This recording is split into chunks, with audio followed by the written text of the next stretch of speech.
The mind does not have doubt. It is doubt. The mind, the thoughts, the perspectives, the thinking is all doubtful. It is all wanting to find an answer, and when it finds the answer, it is not satisfied because the mind does not actually experience the answer. It only can grasp the concept of the answer. The mind can only grasp the idea that something is, but what it cannot grasp is what something is. The mind wants to be so badly something, but it is nothing. So it must grasp onto concepts and answers and labels and ideas and perceptions, and these perceptions contend with the existential, the physical, the real, the experience. The mind sees only what is forthcoming, what is reflective of the moment that is current, that the moment that is physical. The mind cannot be physical and it cannot be now. So if we are to dissolve doubts, then it must be that we have the falling away and the collapse of all time, all conceptual understanding that there is something to be done in the past, that there's something to be done in the future. And the more we streamline this, the more we streamline the idea that, the more that we streamline the experience that there is no time and that all that desires to be done, that all that wants to be done, if it is to be, it can only be now. And the mind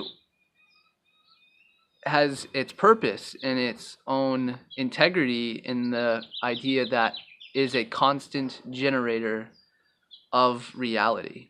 And that's where, and it only serves the purpose of that. It only serves the purpose of you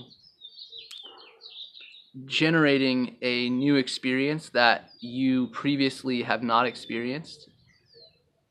And you, as the one infinite, as a portion of all that is, you are here now to experience something brand new, to be fresh, to be constantly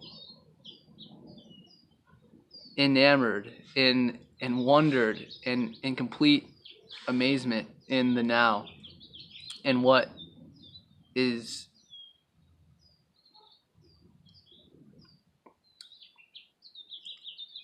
the mind wants you to get somewhere. The mind wants you to have been somewhere. It wants you to know. The mind wants to know, but it can only know intellectually. It cannot know experientially. It cannot know truly what it means to be, because it is not. The mind is not. Reasoning is not. Thoughts are the mountain, the dog, the water, the rock, the tree, is. They is. The mountain is, the tree is, they are objects, they are seemingly separate. Thoughts are an interwoven, connective, generated time that is constituted within the realm that is not physical. The mind is a multi-purpose, dimensional tool and use of our intelligence, and it is only to be used, it is most efficiently used when it is generating a desired experience and concentrating on that experience, honing in on the experience that is most highly desired. So if we are to become more in tune with the truth of who we are, we must become our one state of being, because there is only one emotional body, there is only one complete entity, there is no fragmented entity, it's all one that's seemingly separate, and the only separation is through thought, is through ideas, is through the identification of objects, the identification of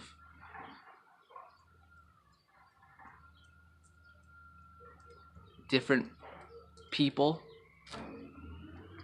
And if we are to understand that we are multidimensional, that we are co-creators in each and every moment, and that we are completely responsible for our lives, whole, 100%, and without blame to anybody or anything,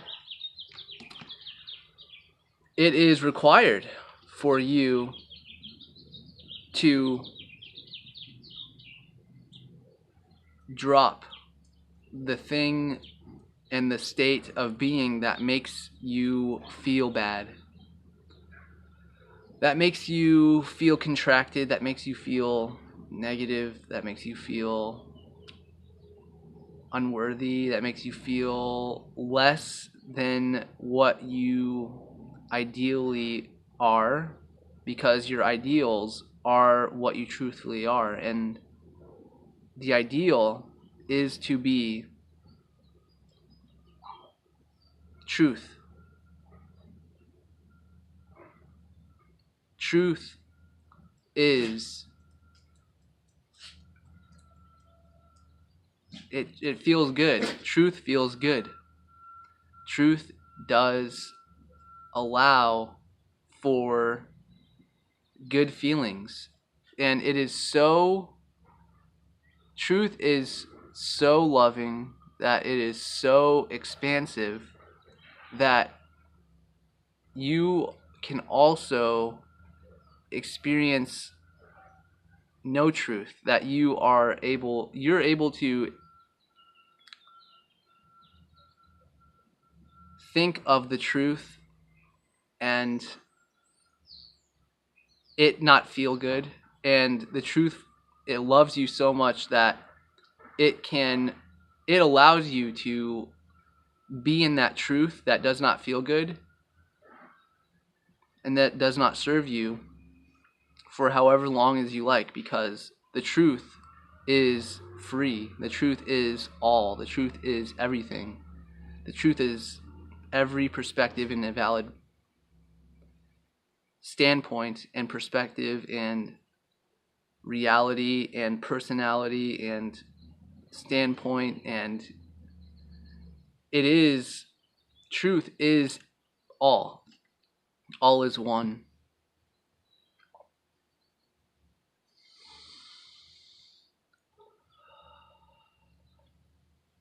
If we dissolve the idea that there is no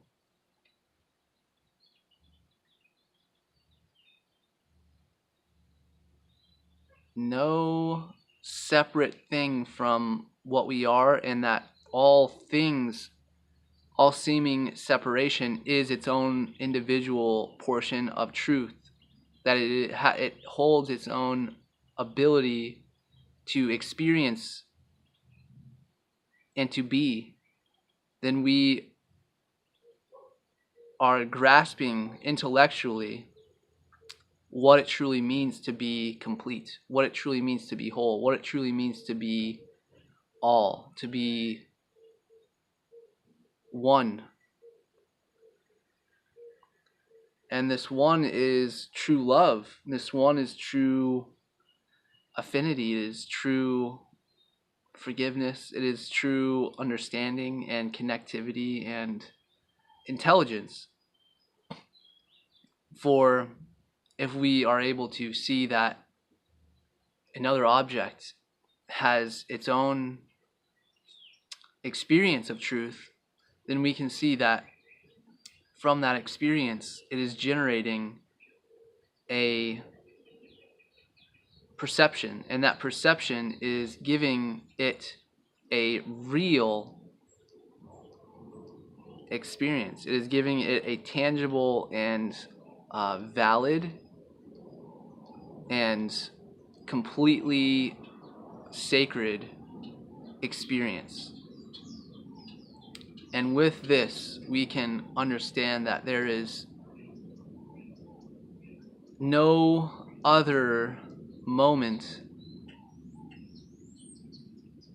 there is no other time to be who we want to be, and what makes us feel good, and who makes us feel good, and why and how it makes us feel good. So to feel good is to begin to choose to feel good on a moment to moment basis, no matter the circumstance, no matter the requirement, no matter the desire, no matter the choosing. It is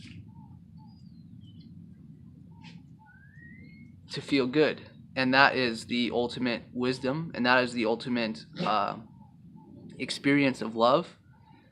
And this can be distorted in the way that you can serve yourself in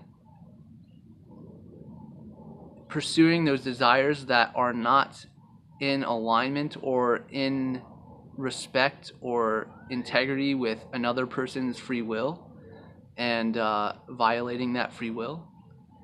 And this, of course, is foolish, and I assume that all who watch this are not that way, and that they have common sense that anything that violates the free will, that violates the free choosing of somebody in efforts to feel joyful for yourself, to take the joy away from others in order to feel joy. If this is occurring, this is not true. This is not complete harmony, and is not complete peace within yourself, because you are the other person. And if you're taking the peace and harmony within someone else, then it is not truly experienced in you. It is only a facade, it is only a delusion of truth and peace, because power has the ability to obscure peace and joy. Because from power and from anger, from possession, from lust, from greed, all good feelings are generated, because they come from the same thing. They are the one same energy. Anger is the same energy as love, and as excitement, and as over exploded bliss. And it is seen through a different lens. It is the same energy, it is the same vibration of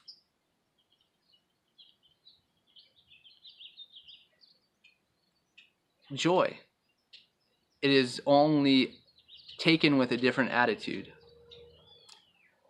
It is only used and utilized to harness and to direct in a new fashion, in a preferred fashion, in a way that is reflective of and consonant with the smiles and the unconditional love of others.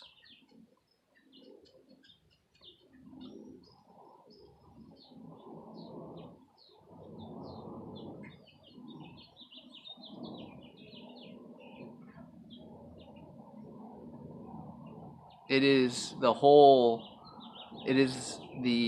holistic way of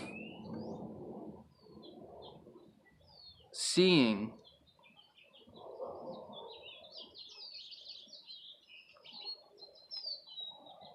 because what you see and what is not you is going to be incomplete. It is going to be a delineation of love. It's going to be a obscurity. It is going to be a distortion of unity. What you see and what is an object, what you see is what is not feeling. What you see that does not feel is a lie. For you feel all that you contribute and all that you disseminate and all that you share, you feel. And again, the same emotion, the same anger that is felt within you is the same joy. It is all the same one experience. It is just perceived through a different lens, through a different logic, through a different reasoning, through a different experience, through a different intellect, perspective, idea, attitude. So, dissolving the mind, dissolving the doubt, because again, the mind does not have doubt, the mind is doubt. And it is only in the moment where the mind is dissolved and where love can enter through the portal of your own vacuum, through the portal of your own surrender to the now moment, because the now is, thoughts are, reasoning is not. Thank you for watching.